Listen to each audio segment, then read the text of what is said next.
Unbox the Universe.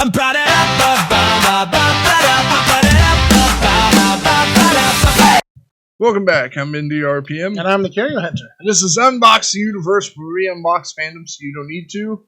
Today's episode, Curio has something special in store for us. That's right. We're going to talk about MagicCon 2026 Festival Unbox from Las Vegas. But first, I want to give a quick shout out to the Archivist, a friend of the channel, who recently gave us a shout out in one of his more recent videos.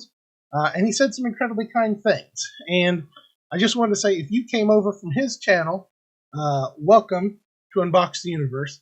And if you're not familiar with his channel, The Archivist, you owe it to yourself to check it out. So, just wanted to say quick shout out to The Archivist, and sort of welcome back to bringing videos to the masses. So, all right. So today we're talking about this festival in a box, and we're not going to open it up. So if you came here for that sort of thing, well, this is not the video for you. We're going to talk about the contents a little bit, but in this particular thing, I think probably keeping it intact is probably the better play. When you break a box open, it goes from being sort of a piece of the event, a piece of MagicCon that you have at home, to just sort of a pile of cards, just the booster packs and stuff like that. So I think as much as I like Magic the Gathering cards, and I do, I think this product is better served keeping it as an intact artifact than opening it up. So that's what we're going to do with this particular one. But we are going to talk about its contents. I believe Indy's got that list over there. I will say, well, I'll let you kick things off if you want, and I'll chime in. So I do have a list. It says, what's inside the Festival in a Box, Las Vegas 2026. The Mystery Booster 2 display shows 24 packs. Each pack includes one white bordered card, a play test card, and a Future Sight frame card with a chance at 1 of 15 exclusive foils. I'll chime in just a little bit on that. So they've done the mystery booster box, draws from over 200 different set symbols, and it's kind of hard to believe, when we do like our Lorcana review and stuff like that, they've only had maybe 11 sets come out and stuff like that. So Magic's been around for a considerably longer amount of time, and so a lot of people like to do sort of like draft events and stuff like that with these mystery boosters, because the cards cover such a wide range of sets and things like that. Now, I will say, value-wise on that, I want to say the Mystery 2 booster box, which gives you, how many did you say, 24? Yeah, it's 24 packs. All right, so I want to say that, in and of itself, is probably about, we'll say about $175 if you're trying to get it on eBay. And right now, that's about the only place to get it. I don't believe you can actually purchase a Mystery 2 booster box directly from like Wizards of the Coast or anything like that. So you have to get it in a product. It does come in the Festival in a Box, and actually it's what does sort of the heavy lifting. That's the main component of this. So inside this box, there's that Mystery 2 booster box, and that is a majority of what you're getting in this particular product. So, all right, what else we got? So this is the main event item. You sort of touched on that. A chaotic draft experience pulling from nearly 200 different sets, symbols, designed to feel like a convention floor draft. Okay, yeah. On top of that, Secret Lair, Viva Los Rakdos. I don't know if I'm pronouncing that correct. Foil edition. That's exclusive to the Festival in a Box. It's not sold separately, so you can't find it anywhere else. And includes 5 Rakdos themed foil cards: Talisman of Indulgence, Dark Petition, Lightning Grievous, Beseech, Lightning Grievous, Beseech the Mirror, and Light Up the Stage. This drop is designed as a flashy Vegas-style showcase and it spotlights and sequins as Wizard describes it. And Curio sort of mentioned this, but just make everyone aware the box is green. Oh yeah. It's Yeah. so when we have it up here for the green screen, it looks It's a little black. ethereal here, but so I'm going to piggyback off of that a little bit. So I believe, and correct me in the comments if I'm wrong, but I believe Radkos is the term for essentially red and black working together. So like your red and black themed decks, I think are Radkos. So yeah, the secret lair, my understanding is this Viva Los, what they call it, Radkos, is exclusive to this box. So the only place to get that is in this Festival in a Box. And can you name off those cards again? Yeah, it's Talisman of Indulgence, Dark Petition, Lightning Graves. Is that Greaves? Greaves? Yeah. And Beseech the Mirror and Light Up the Stage. All right, so I actually use some of those in some of my decks. Well, the Talisman of Indulgence sounds familiar. So it's got to be a red card, I'm thinking. I believe it's an artifact. Gives you either red or black mana. Yeah. A lot of people like that. Lightning Greaves. It's like every other set that Magic puts out. Like leaves. There's a Lightning Greaves in there, but it's sort of a staple. Beseech the Mirror, I believe, is sort of the hit card of this secret layer. And I want to say it's like a $25 card on its own.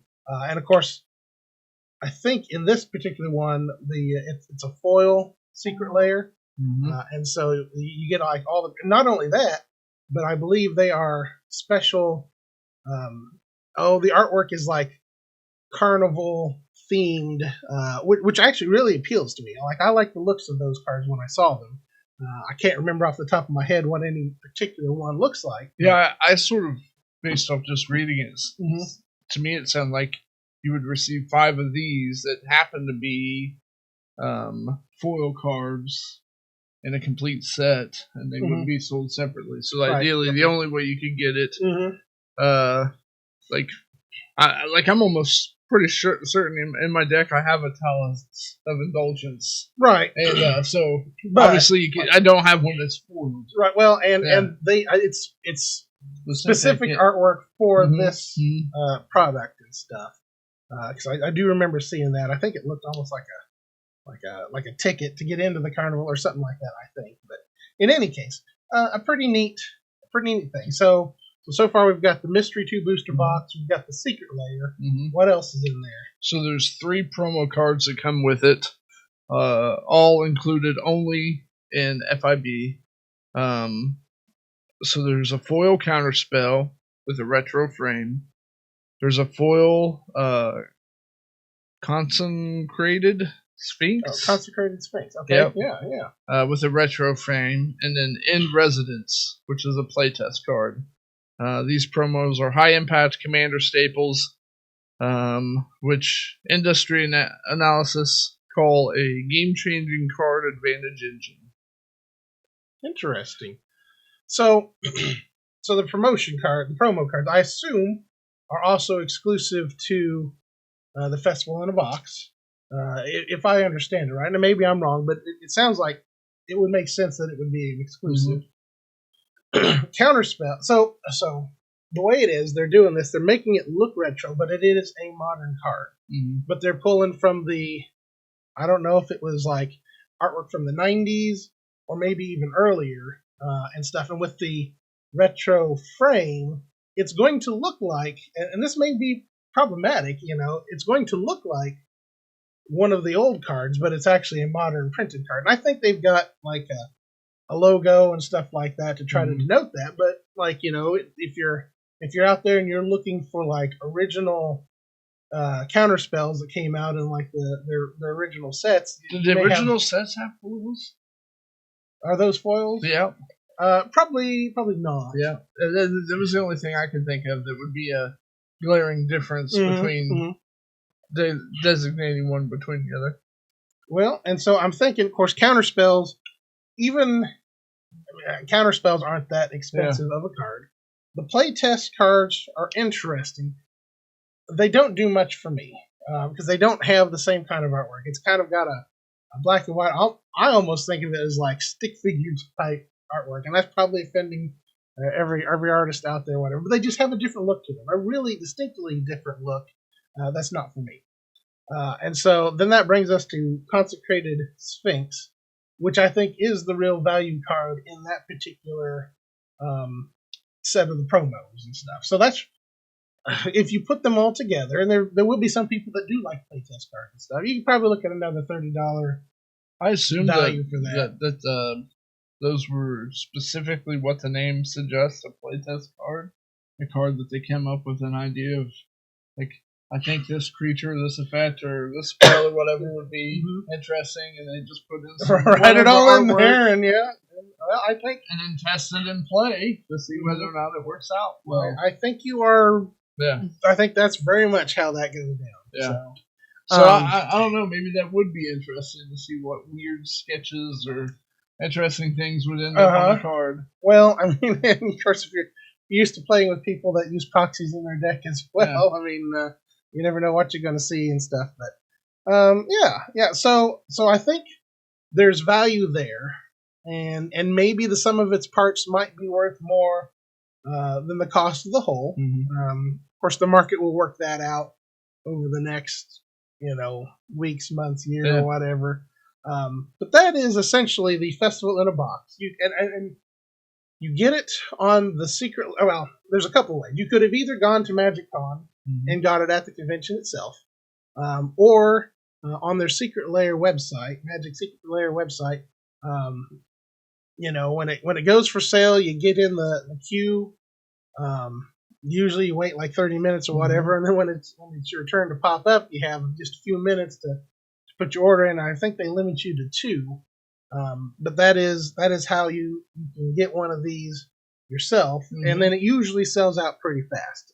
These are not a print to demand sort of product; they have a limited number, and so it's first come first served, and when they're out, they're out. So, but that being said, I believe 2026 has 2 more conventions. So I think there's 2 more opportunities. Don't ask me where. I think there may be a second one in the U.S. and I think there's one in Europe. Where you can get one of these things, and each one will have most likely the Mystery 2 booster box in it.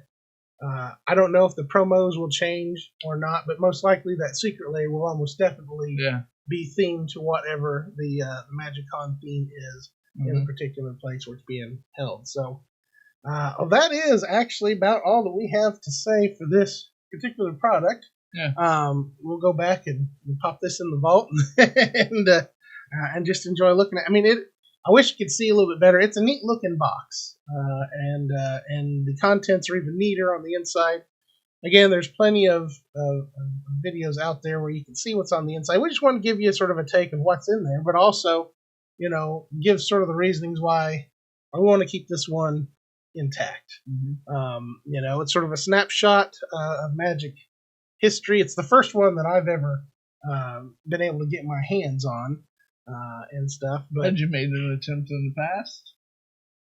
For some reason, I thought I had seen them before, but I didn't know anything about them. This particular one, I knew a little bit about, but in all honesty, I did most of my research while in the queue, because I thought to myself, well, if I don't want it, there's no obligation until you're checking it, until you actually hit the purchase. But then that gave me 30 minutes to look into it and see what it was about. And I thought to myself, well, that's interesting, and it'll be interesting to see what it does down the road. Maybe it appreciates. Maybe now that everybody's come back home with their boxes, maybe the price goes way down because the market's flooded. I don't know. I've never followed it before, and now I've got a lot of incentive to do so. If you check out the sister channel, my channel, at the Curio Hunter, I have a little video about investing in.